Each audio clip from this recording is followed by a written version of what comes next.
নমস্কার বন্ধুরা, গল্পের হাটে আপনাদের সকলকে স্বাগত জানাই। বন্ধুরা, গল্পের হাটে আমার আজকের নিবেদন সমরেশ বসুর রচিত গল্প হারানো বুদ্ধমূর্তি উদ্ধার। গল্পটি শুনে ভালো লাগলে অবশ্যই ভিডিওটি লাইক, কমেন্ট, শেয়ার আর আমার চ্যানেলটিকে সাবস্ক্রাইব করে দেবেন। তাহলে চলুন বন্ধুরা, গল্পটি শুরু করা যাক।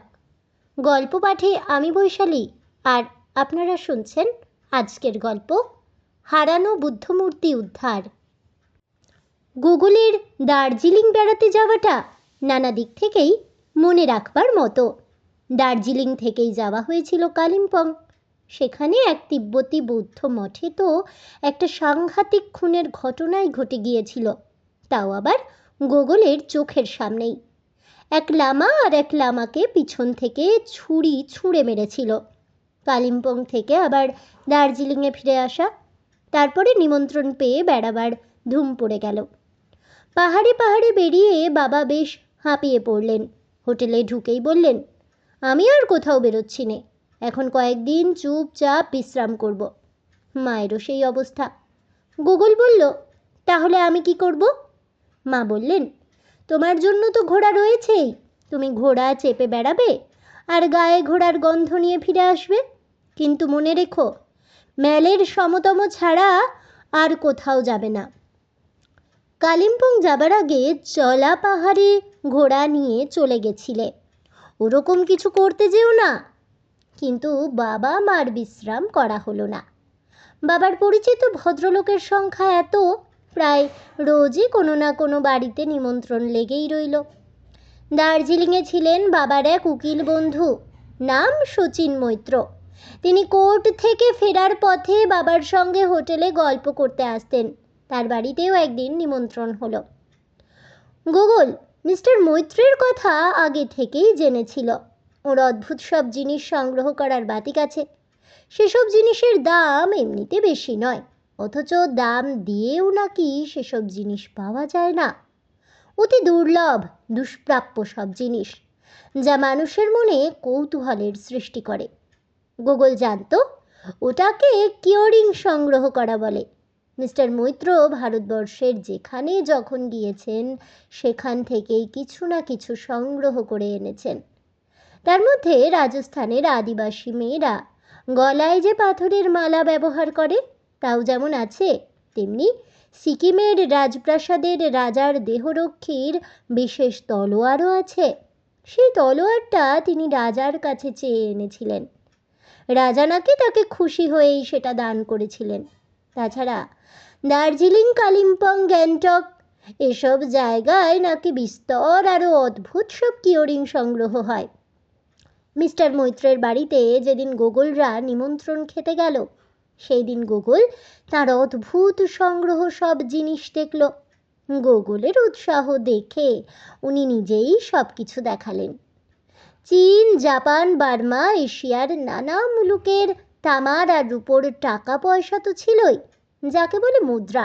এমনকি প্রাগৈতিহাসিক যুগের মাটির মুদ্রাও তার কাছে ছিল।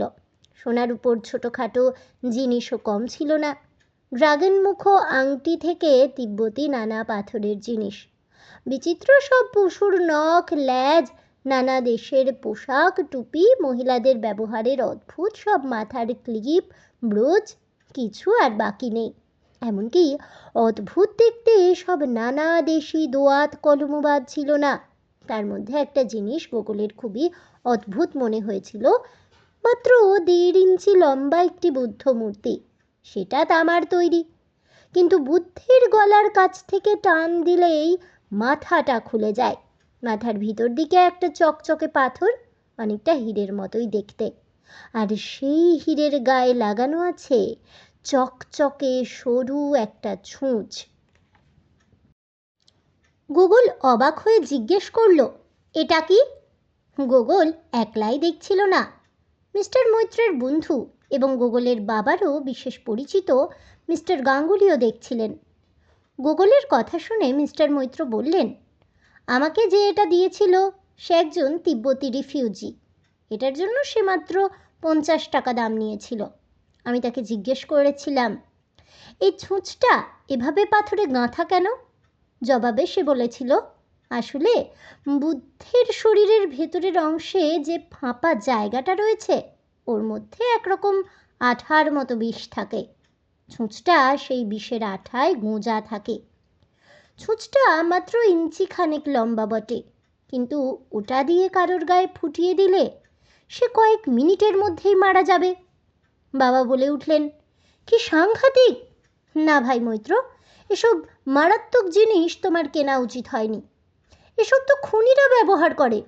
মিস্টার মৈত্র হেসে বললেন, ভয় নেই, এর মধ্যে এখন আর কোনো বিষ নেই। আমি কারোকে খুন করার জন্য এটা কিনিনি, একটা রেয়ার কিওরিং হিসেবেই কিনেছি। বুদ্ধ হলেন অহিংসার প্রতীক।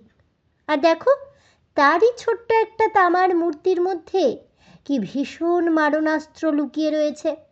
কিন্তু ছোট্ট তামার মূর্তিটা খুবই সুন্দর, আমি সেজন্যই কিনেছি। এই সময়ে হঠাৎ কলিং বেল বেজে উঠল। মিস্টার গাঙ্গুলি দরজার দিকে তাকালেন। মিস্টার মৈত্র গেলেন দরজা খুলতে। গোগল বাবার সঙ্গে বাইরের ঘরে গেল। মিস্টার গাঙ্গুলি ওদের পিছনে পিছনে এলেন। বাইরের দরজা খুলতে দেখা গেল মিসেস গাঙ্গুলি তার 2 মেয়েকে নিয়ে এসেছেন। মিস্টার মৈত্র বললেন, আসুন আসুন, মিস্টার গাঙ্গুলি বলেছিলেন আপনাদের আসতে একটু দেরি হবে। মিসেস গাঙ্গুলি বললেন, হ্যাঁ, আমরা স্নান সেরে এলাম। মিস্টার গাঙ্গুলির তো শীত বেশি, উনি রোজ স্নান করেন না, আমরা আবার তা পারি নে। মিস্টার গাঙ্গুলি স্যুট পরে টাই বেঁধে এসেছিলেন। তিনি কেবল হাসলেন, কোনো কথা বললেন না। গোগল দেখল মিস্টার গাঙ্গুলির মুখটা কেমন লাল দেখাচ্ছে। তিনি ঘামছেনও বটে, শীত করলে ঘামবেন কেন? গোগলের খুব অবাক লাগলো। যাই হোক, দুপুরে খাওয়ার পরে খানিকক্ষণ গল্প গুজব হলো। তারপরে বিদায়ের পালা। গোগল বাবা মায়ের সঙ্গে হোটেলে ফিরে এলো। মিস্টার গাঙ্গুলির স্ত্রীও গোগলদের সঙ্গে ফিরতে চেয়েছিলেন, কারণ ম্যালে একটু বেরিয়ে যাওয়ার ইচ্ছে ছিল। কিন্তু মিস্টার গাঙ্গুলি ব্যস্তভাবে বললেন, তাকে তাড়াতাড়ি ফিরতে হবে, এখন ওপরে উঠলে ফিরতে দেরি হয়ে যাবে। মিস্টার গাঙ্গুলির বাড়ি মিস্টার মৈত্রের বাড়ি থেকেও খানিকটা নিচে, প্রায় বাজারের কাছে। তারা চলে গেলেন নিচের দিকে। গোগল বাবা মার সঙ্গে উপরে উঠে এলো। গোগল বিকালে বেশ কয়েক পা ঘোড়ায় চেপে বেড়ালো। মা আর বাবা ম্যালের একটা বেঞ্চিতে বসেছিলেন। গোগল যখন ঘোড়া ছেড়ে ফিরে এলো, দেখলো মিস্টার মৈত্র বাবার পাশে বসে আছেন। সকলের মুখই খুব গম্ভীর, সকলেই গোগলের দিকে তাকিয়েছিলেন। মিস্টার মৈত্র হেসে বললেন, কি গোগল, খুব ঘোড়ায় চড়া হলো? গোগল কিছু বলবার আগেই মা বললেন, শোন গোগল, তুই মিস্টার মৈত্রের বাড়ি থেকে কিছু নিয়ে এসেছিস? গোগল অবাক হয়ে বলল, না তো, ওর বাড়ি থেকে কি আনবো? বাবা বললেন, উনি যে সেই বুদ্ধের মূর্তিটা দেখাচ্ছিলেন, যার মধ্যে সেই ছুঁচটা ছিল, সেটা আর খুঁজে পাওয়া যাচ্ছে না, তাই উনি জিজ্ঞেস করতে এসেছেন তুমি ওটা নিয়ে এসেছো কি না। গোগলের ভীষণ রাগ হয়ে গেল। বলল, ছি ছি, পরের জিনিস না বলে আমি কেন নিয়ে আসব? মা গোগলকে কাছে টেনে নিয়ে বললেন, তুমি যা পরে আছো এই পরেই মিস্টার মৈত্রের বাড়ি গেছিলে, তারপর আর হোটেলেও যাওয়া হয়নি। তোমার প্যান্টের আর জামার পকেটে কি আছে সব দেখিয়ে দাও। গোগলের মুখ অপমানে লাল হয়ে উঠল। দেখল বাবা মায়ের মুখেও অপমানের ছাপ। মিস্টার মৈত্র গোগলের দিকে চুপ করে তাকিয়েছিলেন। মা বলেছেন বলেই গোগলোর সোয়েটার খুলে ভেতরের জামার আর প্যান্টের পকেট উল্টে খুলে দেখিয়ে দিল। বাবা বললেন, হয়েছে মিস্টার মৈত্র, নাকি গোগলের জুতো মোজাও খুলে দেখতে হবে? মিস্টার মৈত্র গোগলের পায়ের দিকে তাকালেন। গোগল নিজেই পায়ের জুতো মোজা খুলে দেখিয়ে দিল। মিস্টার মৈত্র হেসে বললেন, হ্যাঁ, না না, ঠিক আছে, মানে আপনার ওসব মানে টানে শুনতে চাইনি। বাবা বেশ রেগে উঠে বললেন, আগে জানলে আপনার বাড়িতে কখনোই আমরা নিমন্ত্রণ খেতে যেতাম না, এটা রীতিমতো অপমান। আপনি কি করে আমার ছেলেকে সন্দেহ করলেন? ও সেই বুদ্ধ মূর্তিটা না বলে নিয়ে আসবে? মিস্টার মৈত্র বললেন, প্লিজ রাগ করবেন না, ভাবলাম ছেলে মানুষ, হয়তো খেলার ছলে ওটা নিয়ে এসেছে, আমি অপমান করার জন্য বলিনি। গোগল আমার ছেলের মতো, আমি আমার ছেলেদেরও জিজ্ঞেস করেছি জানেন কত কষ্ট করে আমি এসব সংগ্রহ করেছি। ওগুলো আমি আমার প্রাণীর থেকেও বেশি ভালোবাসি। আপনাদের অপমান করতে চাইনি। গোগল রাগে ও অভিমানে ফুঁসছিল, কিন্তু ওর মনে অন্য একটা চিন্তাও উঁকি দিচ্ছিল। ও বলল, আপনি মিস্টার গাঙ্গুলির কাছে খোঁজ করেছিলেন? মিস্টার মৈত্র জিভ কেটে বললেন, ছি ছি, তা কী করে হয়? উনি একজন সরকারি বড় অফিসার। দার্জিলিংয়ে ওর খুব নাম। উনি কি ও কাজ করতে পারেন? গোগল বলল, আপনি আমার কথা যদি ভাবেন, মিস্টার গাঙ্গুলির কথা ভাববেন না কেন? কলিং বেলের শব্দ শুনে আমরা সবাই যখন বাইরের ঘরে গেছিলাম, উনি সকলের পরে সেখানে এসেছিলেন। মিস্টার মৈত্রর কপালের রেখাগুলো সাপের মতো এঁকে বেঁকে উঠল। গোগলের আরও মনে পড়ে গেল, মিস্টার গাঙ্গুলি কেবল ঘামছিলেন না, তাকে কেমন চুপচাপ দেখাচ্ছিল। আর পিছনে পিছনে আসবার সময় উনি কোর্টের ইনসাইড পকেটে কয়েকবার হাত দিয়েছিলেন। বাবা বললেন, গোগল, ভদ্রলোকের সম্পর্কে ওরকম বলতে নেই। গোগলের চোখে তখন জল এসে পড়েছে। বলল, বাবা, আমরা কি তবে ভদ্রলোক নই? আমার কিন্তু বিশ্বাস মিস্টার গাঙ্গুলি ওটা নিয়েছে। মিস্টার মৈত্র জিজ্ঞেস করলেন, কেন? তোমার এরকম বিশ্বাস হচ্ছে বলো তো? গোগল বলল, সেসব আমি বলতে চাইনি। আমার মনে হয় মিস্টার গাঙ্গুলির কোর্টের ইনসাইড পকেটে এখনও বোধহয় সেটা আছে, ও যদি উনি লুকিয়ে না ফেলে থাকেন। কী সব বলছো তুমি গোগল? বাবা ধমক দিয়ে উঠলেন। মিস্টার মৈত্র বললেন, সমরেশবাবু, গোগল যখন এরকমভাবে বলছে নিশ্চয়ই তার কোনো কারণ আছে। অবশ্য তিনি একজন মস্ত অফিসার। তবুও চলুন না, সবাই মিলে একবার তার বাড়িতে যাই। বাবা মায়ের দিকে তাকালেন। মা বললেন, গিয়ে দেখাই যাক না। মিস্টার মৈত্র উঠে দাঁড়ালেন। বাবা মা উঠলেন। গোগল তাদের সঙ্গে আহিত ম্যানশনের পাশ দিয়ে নিচের রাস্তায় হেঁটে চলল।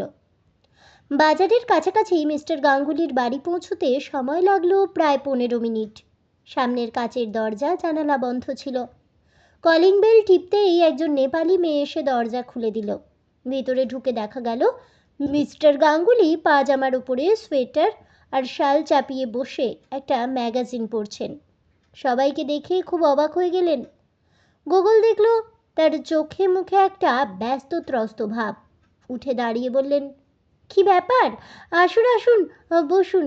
আমার স্ত্রী আর মেয়েরা সিনেমা দেখতে গেছে। মিস্টার গাঙ্গুলি তারপর বললেন, বসুন, একটু চা করতে বলি। বলেই তিনি গলা তুলে ডেকে বললেন, কাঞ্চি, তুমি একটু চা বানাও। গোগল বলল, আমি একটু বাথরুমে যাব। গোগল মিস্টার গাঙ্গুলির সঙ্গে অন্য ঘরের ভিতরে ঢুকল।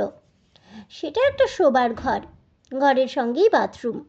একপাশে কাঠের পার্টিশন দেওয়া একটা ঘেরাওয়ের মধ্যে ব্র্যাকেটে ঝোলানো ট্রাউজার, শার্ট, কোট, শাড়ি, জামাও রয়েছে, আর একটা ড্রেসিং টেবিল। মিস্টার গাঙ্গুলি গোগলকে বাথরুমের দরজা দেখিয়ে বললেন, আমি যাচ্ছি, তুমি ঘুরে এসো। মিস্টার গাঙ্গুলি চলে গেলেন।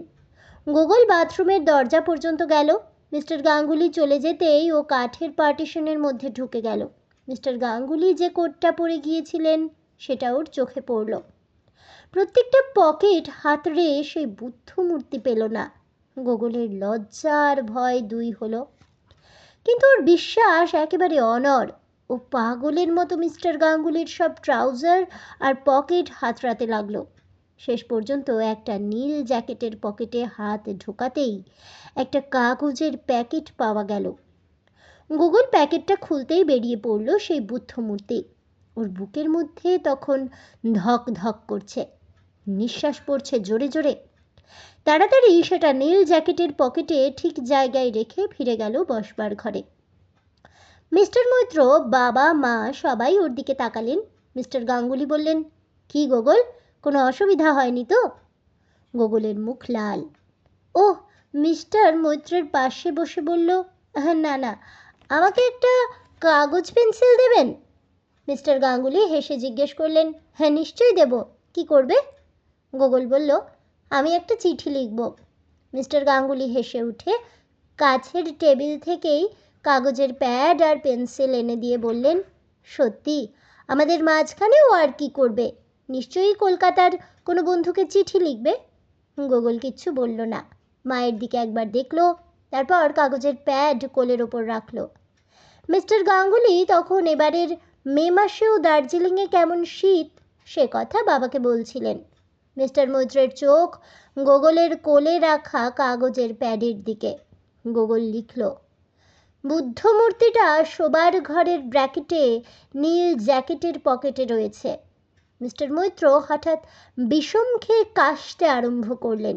মিস্টার গাঙ্গুলি ব্যস্ত হয়ে বললেন, কি হলো মিস্টার মৈত্র? মিস্টার মৈত্র বললেন, শরীরটা খুব একটা ভালো লাগছে না। অসময়ে খেয়েই জানেন তো, দার্জিলিংয়ের জল আমার সহ্য হয় না। আমি একটু বাথরুম থেকে ঘুরে আসি। মিস্টার গাঙ্গুলি বললেন, যান, আপনি তো আমার বাড়ির সবই চেনেন।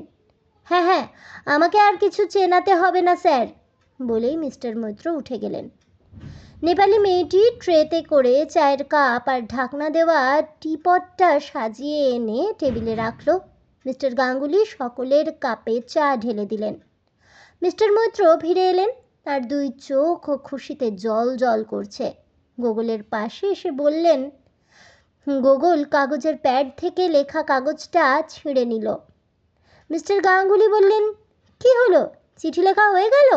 গোগল বলল, হ্যাঁ। চা খাবার পরে দু চার কথাবার্তা বলে সকলেই উঠে পড়লেন। তখন সন্ধ্যা উতরে গিয়েছে, রাস্তায় আলো জ্বলছে। মিস্টার গাঙ্গুলি সবাইকে বিদায় দিয়ে নমস্কার জানালেন। খানিকটা পথ গিয়েই মিস্টার মৈত্র গোগলকে বুকে জড়িয়ে ধরলেন। তার চোখে জল। ভাঙা গলায় বললেন, বাবা গোগল, আমি তোমার বাবা মায়ের মনে কষ্ট দিয়েছি, তোমাকেও কষ্ট দিয়েছি। আমি বয়সে বড় হয়েও তোমার কাছে ক্ষমা চাইছি। তোমার সন্দেহই ঠিক। মিস্টার মৈত্র বুদ্ধমূর্তিটা খুলে বাবা মাকে দেখালেন, কিন্তু তখনও তার চোখ থেকে জল পড়ছে। বাবার হাত ধরে বারে বারে ক্ষমা চাইতে লাগলেন আর পাগলের মতোই গোগলকে আদর করতে লাগলেন। বাবা বললেন, মিস্টার মৈত্র, আপনার মনের অবস্থা বুঝেছি। এখন আর আমরা কিছু মনে করছি না। আপনার শখের জিনিসটা ফেরত পেয়েছেন, সেটাই আসল কথা। মিস্টার মৈত্র বললেন, আর সেটা গোগলের জন্যই। গোগলের অনারে আজ রাত্রেও আমার বাড়িতে আপনাদের নিমন্ত্রণ। চলুন সবাই আমার বাড়িতে। মা বললেন, মিস্টার গাঙ্গুলি কি ভাববেন? সবই বুঝতে পারবেন, কিন্তু মুখ ফুটে কিছুই বলতে পারবেন না। এটাও বুঝবেন গোগলই কাণ্ডটা ঘটিয়েছে, বলেই তিনি গোগলকে একেবারে কোলে তুলে নিলেন। বললেন, জানো গোগল, মিস্টার গাঙ্গুলির ওটা নিশ্চয়ই একটা রোগ। এই রোগের নাম ক্লিপ্টোম্যানিয়া। উনি চোর নন, তবে এক রকমের চুরি বটে। বাবা বললেন, ঠিকই বলেছ, নইলে মিস্টার গাঙ্গুলির মতো লোক এটা নিয়ে আসবেন কেন? কিন্তু একেই বলে টিট ফর ট্যাট। বলেই মিস্টার মৈত্র হেসে উঠলেন। তাহলে বন্ধুরা, আমার আজকের এই গল্পটি শুনে কেমন লাগলো অবশ্যই আমাকে কমেন্টে জানাবেন। ভিডিওটি ভালো লেগে থাকলে লাইক শেয়ার করতে ভুলবেন না। আমার চ্যানেলের নতুন বন্ধু হয়ে থাকলে চ্যানেলটিকে সাবস্ক্রাইব করে দেবেন। পাশে থাকা বেল বাটনটি প্রেস করে রাখবেন নতুন গল্পের নোটিফিকেশন পাওয়ার জন্য। ফিরে আসছি পরবর্তী ভিডিও নিয়ে। ততক্ষণ সবাই ভালো থাকুন, সুস্থ থাকুন আর অবশ্যই সঙ্গে থাকুন আর দেখতে থাকুন অজানার পথে।